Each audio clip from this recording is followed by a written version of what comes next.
This is my current monitor setup that I've had for the last 6 or 7 years. And in that time, technology has progressed a lot.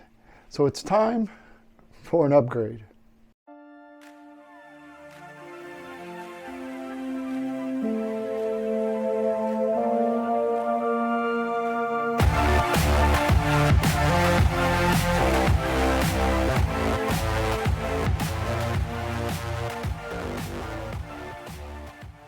This is my newest monitor. This is a BenQ or Benq. I'm not sure how it's pronounced. B-E-N with a capital Q. This is a 32-inch display.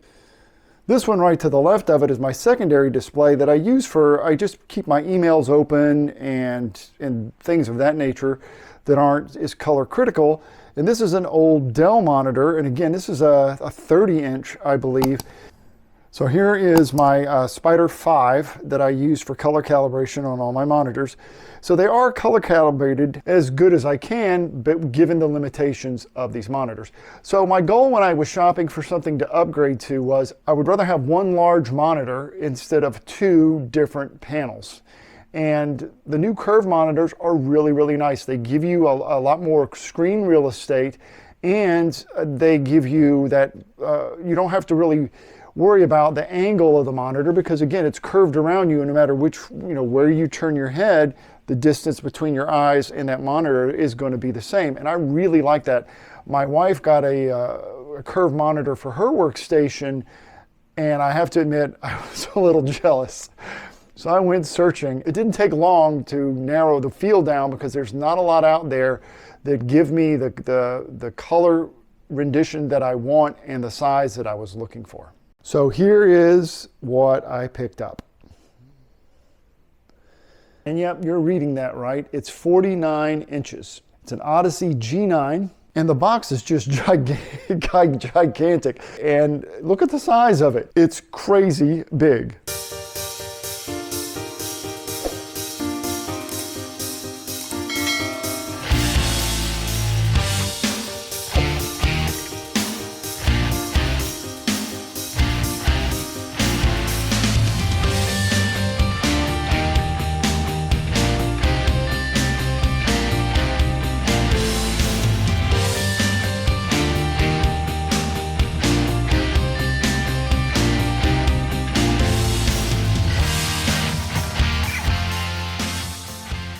This thing is massive, and I'm not sure how to get it out of the box at this point because I have no place to really set it.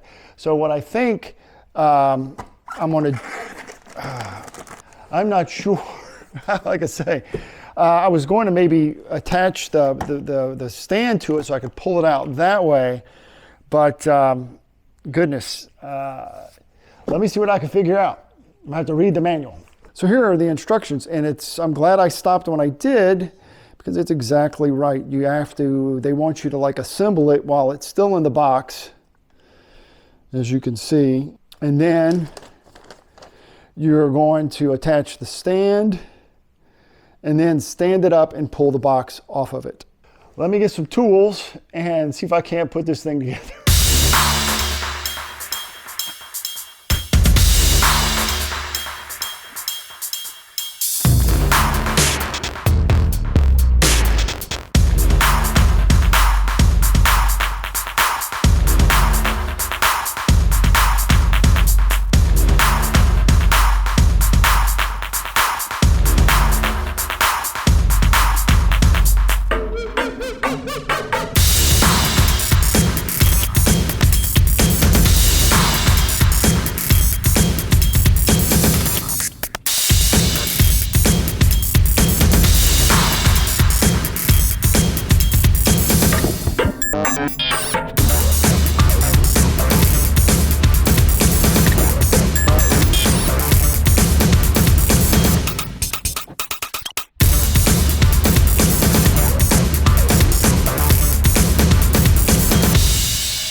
Now that it's up and running, I absolutely love it.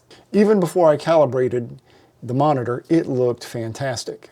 The specs that I was most interested in the monitor was the color space coverage and the resolution and the physical size of the monitor.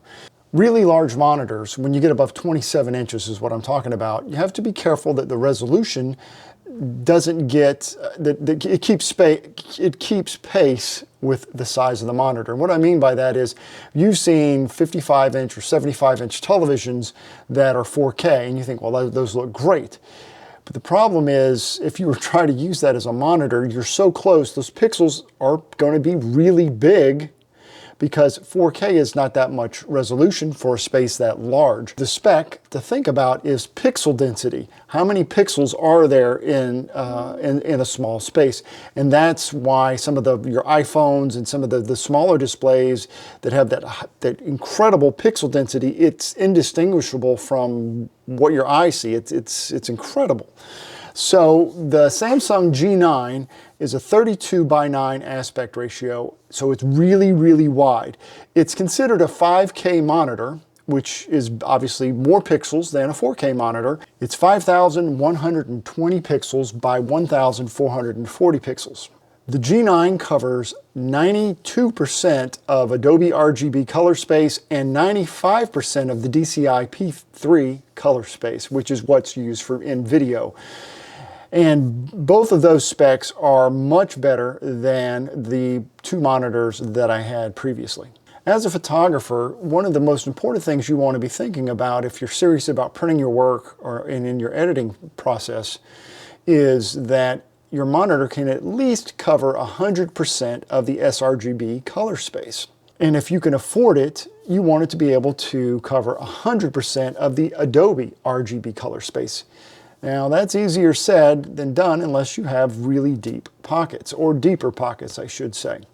Currently there are no large 49, 50-inch curved panels that can show 100% of the Adobe RGB color space that I know of. I couldn't find them, and if they did exist, odds are I couldn't afford them.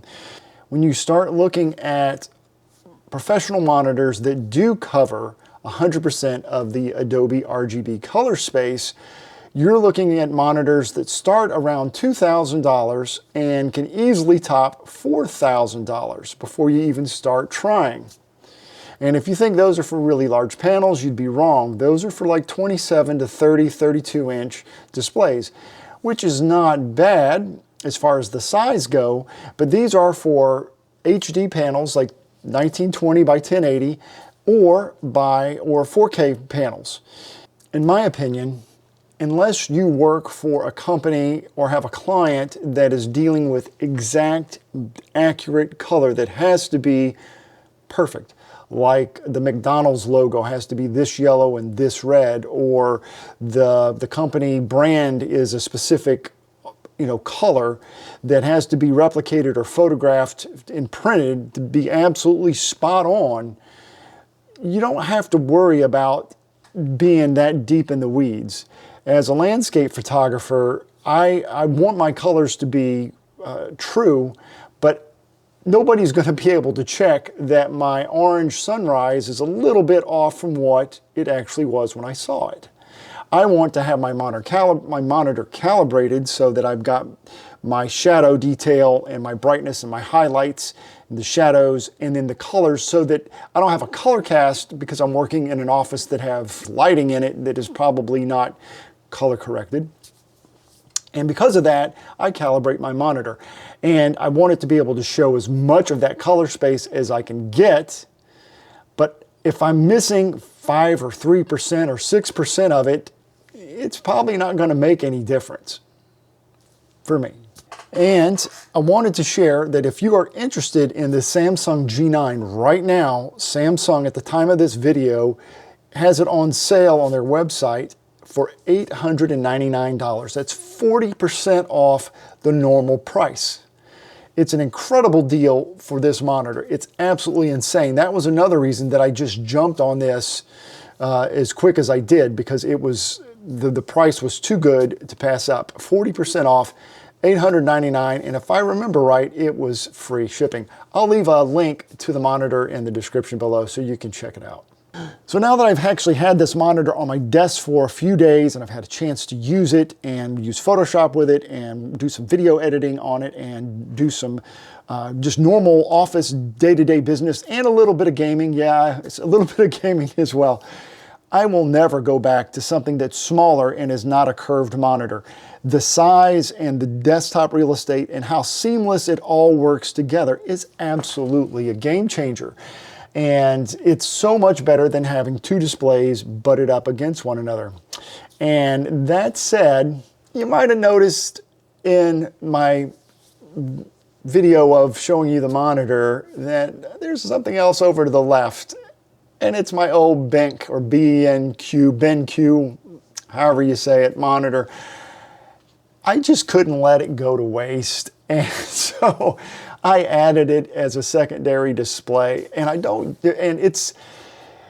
guess I feel sad for it. I don't use it very much because I really don't need it, and I might just take it away, but yeah, I'm just going to use it for now, just to throw stuff up on there if I have to, but yeah, I couldn't get rid of it.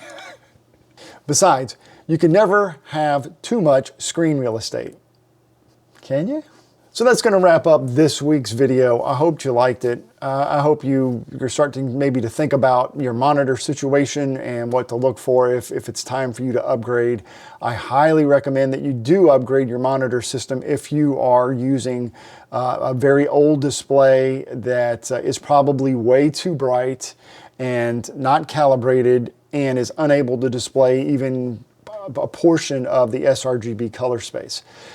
If you have any questions about monitors, about color space, about what it all means, leave me a comment below. I'll be happy to answer that. If you'd like to see a video on something specific that I've talked about today, I'd be happy to make that as well.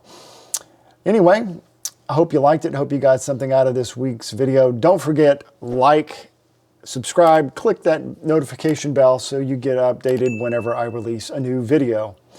So thanks for watching. Happy New Year, and we'll see you next time.